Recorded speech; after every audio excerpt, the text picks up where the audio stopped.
And you guys, if ever I get to discover a 6.2 billion peso worth of gold, I won't tell anyone, but there will be signs. Kidding aside, ano nga bang gagawin nyo if ever makadiscover kayo ng gold somewhere and accidentally, diba?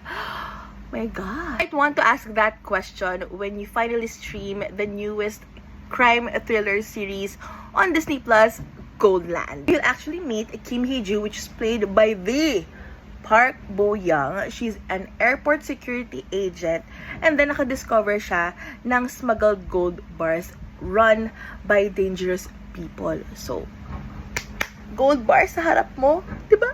And alam niyo ba kung ano yung worth ng gold na to? 150 billion worth of Korean won.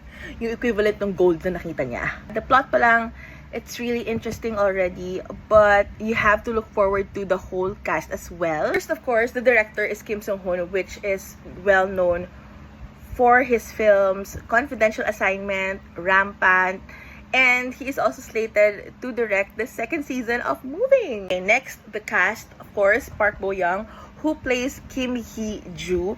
And this is Park Bo-young's first foray to a crime thriller K-drama series, because we always see her sa romantic dramas or hardcore dramas, but now she'll be involved in a lot of action scenes, and you really see the difference of her character kay Park Bo-young, kasi physically pa lang talagang nag-prepare siya for this, nagpapayat siya. And according to director Kim Sung-hoon, kailangan yung look ni Park Bo-young is mukha siyang dry and worn out, and you'll actually see it in the series. Next is Kim Sung-chol, who's gonna play Jang-wook. So dito, parang according to him during the press con, the character is unafraid of his desires, and he also describes his character as frank and unafraid. But the frankness of his character, Jang-wook, leads to a mysterious aura that adds a bit of tension to the whole narrative of this K-drama. So I'm really looking forward to this kasi magaling na artista talaga si Kim Sung-chol. Next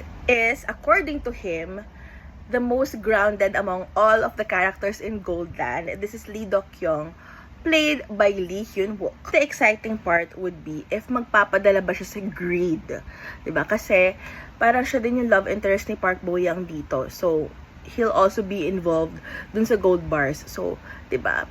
Tignan natin yan. Next, Kim Hee-won, who's finally back acting for a Disney Plus series after years. Of course, we saw him sa Moving, and he also directed The Light Shop. Ngayon, artista na siya ulit, and he's playing Kim Jin-man. For him, yung character naman is parang hostage by desire. So, it's really interesting as well. And napapayag siya agad ni director Kim Sung-hoon to play this role kasi for him, very interesting talaga yung script and story. Next is Moon Jung-hee, who's playing Yeon Sun-ok. So, yung character naman niya is, kumbaga, yung greed and desire ay nawala na sa kanya. Parang it withered away already. Then, she also have a love and hate relationship with Park Bo-young's character. But, I think in the long run, we'll also realize, according to her, na she's just a mother who doesn't want her daughter to live like how she lived before. And this one's pretty exciting because it's another villain role for Lee Kwang-soo, who plays Park Ho-chol. And according to him, we'll see a different kind of villain na Lee Kwang-soo dito.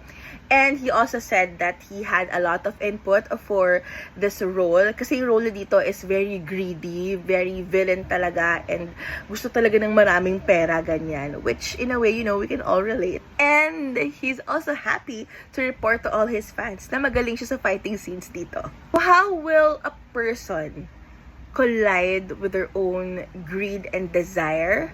So, we have different desires, right? And for this K-drama, it's wealth, it's gold and more. So, diba, how will you deal with that in real life? Maybe we can reflect all of that while watching Goldland, which is streaming today, April 29, which starts streaming today on Disney Plus. So let us know your comments after the first few episodes. Let's talk about it.